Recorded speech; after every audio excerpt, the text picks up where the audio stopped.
जय श्री कृष्ण। वसुदेव सुतं देवं कंसचाणूरमर्दनम् देवकी परमानंदम श्री कृष्णं वंदे जगद्गुरुम्। आज हम श्रीमद् भगवद गीता के प्रथम अध्याय के 25वें श्लोक के बारे में बात करेंगे। यहाँ पर श्री कृष्ण की बात आती है, उसकी चतुराई की बात आती है और श्रीमद् भगवद गीता के बीजारोपण की बात आती है। ये श्लोक श्रीमद् भगवद गीता के अंदर बहुत ही ज्यादा मायने रखता है, क्योंकि अगर हो सकता है कि ये घटना ना घटी हुई होती तो शायद श्रीमद् भगवद गीता की रचना ही ना हुई होती। जब अर्जुन श्री कृष्ण को आज्ञा देते हैं कि दोनों सेनाओं के मध्य में रथ को खड़ा किया जाए, तब श्री कृष्ण जो कि ऋषिकेश हैं, जो कि मन की बात जानने वाले हैं, कल के श्लोक में हमने देखा था गुडाकेश और ऋषिकेश। गुडाकेश मतलब निंद्रा को जीतने वाला, उसको गुडाकेश कहते हैं, और मन को जीतने वाले को ऋषिकेश कहते हैं। वैसे गुडाकेश ने ऋषिकेश को आज्ञा दी और वही कार्य ऋषिकेश बिना कुछ बोले, बिना कुछ पूछे या बिना कुछ कहे उन्होंने फॉलो कर दिया। तो कल हमने ये सीखा था कि बगैर मांगे कभी किसी को सलाह नहीं देनी चाहिए, चाहे आपके पास कितना भी ज्ञान हो, चाहे उसको कितनी भी सलाह की जरूरत हो सकता है कि वो ग्रहण करने के लिए सक्षम ही ना हो। इसलिए जब तक वो पूछता नहीं है, सामने से पूछा नहीं जाता, आपको आपका नॉलेज रिप्रेजेंट नहीं करना है in terms of suggestion. In terms of suggestion सलाह आपको नहीं देनी चाहिए। आज के श्लोक में श्री कृष्ण की चतुराई, जो कि दुर्योधन, भीष्म, द्रोणाचार्य और अर्जुन सबसे ज्यादा चतुर हैं, वो क्या कर रहे हैं वो देखते हैं।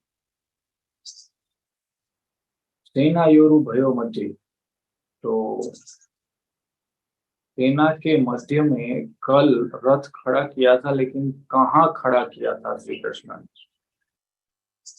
चलिए वो समझते हैं। भीष्म द्रोण प्रमुखतः सर्वेषां च महीक्षिताम् उवाच। श्री कृष्ण का नाम अभी नहीं लिया यहाँ पर, लेकिन ये श्री कृष्ण ने बोला है। उवाच पार्थ पश्येताम् सवेतान् कुरुनिधि।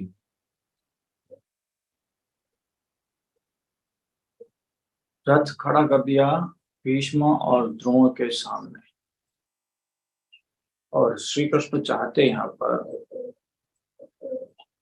तो दुर्योधन के सामने रथ खड़ा कर सकते थे और कह सकते थे पश्येतान् समावेता धार्तराष्ट्रान्। लेकिन यहाँ पर चतुर श्री कृष्ण ने धार्तराष्ट्रान का शब्द प्रयोग नहीं किया, ना ही दुर्योधन का किया। यहाँ पर शब्द प्रयोग किया कुरु का, क्योंकि कुरु में कौरव पांडव दोनों आ जाते हैं। स्वयं अर्जुन भी कुरुवंशी ही है, भीष्म भी कुरुवंशी ही है। श्री कृष्ण यहाँ पर चाहते तो सिर्फ, अगर धार्तराष्ट्रान, ये पिछले के बहुत सारे श्लोकों में हमने धार्तराष्ट्रान देखा, तो चाहते तो यहाँ पर वो कह सकते थे। अगर धार्तराष्ट्रान कह दिया होता तो शायद सीधा ही युद्ध यहाँ पर शुरू हो जाता। तो जो लोग भी कहते हैं कि श्री कृष्ण ने युद्ध करवाया, यहाँ पर श्री कृष्ण का एक प्रयास ये भी था कि युद्ध रोका जाए, और दूसरा प्रयास ये था कि अर्जुन जो वीरता से गांडी उठा के चला है, उसके अंदर मोह जागृत हो जाए और फिर वही मोह को श्री कृष्ण नष्ट कर पाए। इसी वजह से भीष्म और द्रोण जहां पर खड़े हैं वहां पर जाके रथ को खड़ा किया, ताकि जो पहले के शब्द थे अर्जुन के कि कौन से ऐसे दुर्बुद्धि युक्त लोग हैं जो दुर्योधन का साथ देना चाहते हैं, मैं उसको देखना चाहता हूँ। तो यहाँ पर सबसे पहले भीष्म द्रोण ही सामने आए और कुरु शब्द का प्रयोग किया, ताकि एक परिवार की भावना जो है वो जग जाए। अगर सिर्फ धातराष्ट्रान कहा होता, धृतराष्ट्र के पुत्र, या जमीन हड़पने वाले कहा होता, या दुर्योधन कहा होता, या ऐसा कहा होता कि ये सारे दुर्योधन के सपोर्टर्स हैं, तब वो मोह जो अर्जुन के मन में जगा वो नहीं जगता। इसीलिए यहाँ पर कुरु का शब्द प्रयोग जो है वो मास्टरमाइंड श्री कृष्ण ने किया, ताकि जो अर्जुन की वीरता है वो कैसे मोह और कायरता में परिवर्तित होती है। आने वाले पहले अध्याय के सारे श्लोकों में हम यही देखेंगे, और दूसरे अध्याय में भी 10 श्लोक तक हम यही देखेंगे कि कैसे अर्जुन की वीरता कायरता में परिवर्तित होती है, सिर्फ ये एक श्लोक की वजह से। तो श्रीमद् भगवद गीता का पहले अध्याय का 25वां श्लोक इतना इम्पोर्टेंस रखता है कि अगर ये घटना नहीं हुई होती और श्री कृष्ण ने रथ कहीं और पर खड़ा किया होता तो शायद श्रीमद् भगवद गीता का जन्म ही नहीं हुआ होता, इसकी जरूरत ही नहीं रहती। लेकिन श्री कृष्ण ने रथ ऐसी जगह पर खड़ा किया जहां पर कुरुवंश के या फिर कौरव योद्धा के बहुत सारे रिलेटिव्स जो हैं वो थे, और अर्जुन के निकट वाले भी थे। अर्जुन के भाई, मामा, ससुर, ये सारे लोग थे जो कि अच्छे थे, और अच्छे लोगों के सामने ही श्री कृष्ण ने रथ जो है वो खड़ा किया। तो यही वस्तु श्री कृष्ण को हम सबसे अलग करती है। अगर हम अपने आप से सोचे तो जब हम युद्ध करने जाते हैं और सामने के पक्ष में कोई हमसे महान योद्धा है तो हम उससे आंखें चुराएंगे, जो कि पांडव भी करते थे, भीष्म से आंखें चुराते थे।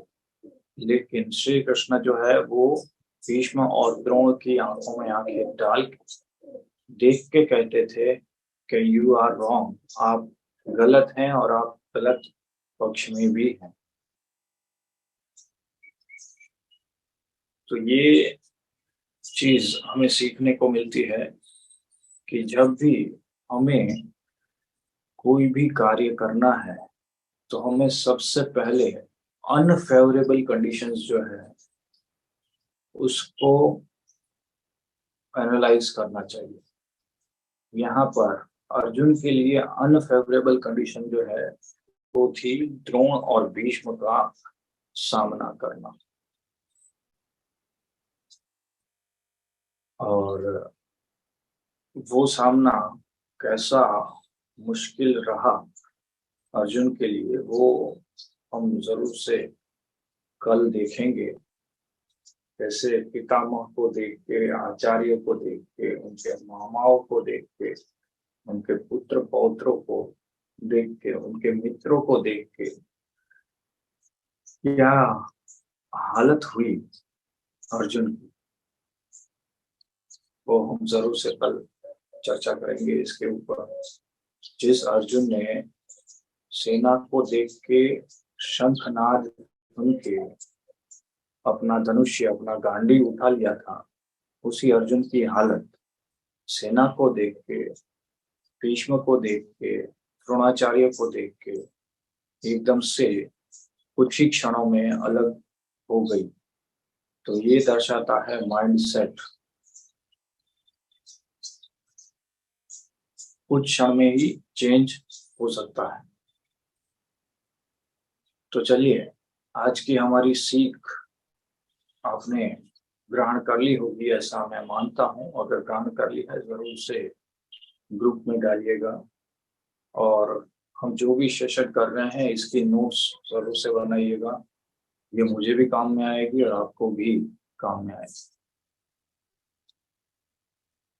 चलिए, वापस से हम मिलते हैं कल इसी वक्त पर, और आगे के 26वें श्लोक के बारे में हम चर्चा करेंगे कि क्या हालत अर्जुन की होने वाली। मिलते हैं कल वापस से दोस्तों, तब तक के लिए भगवान का नाम लीजिए।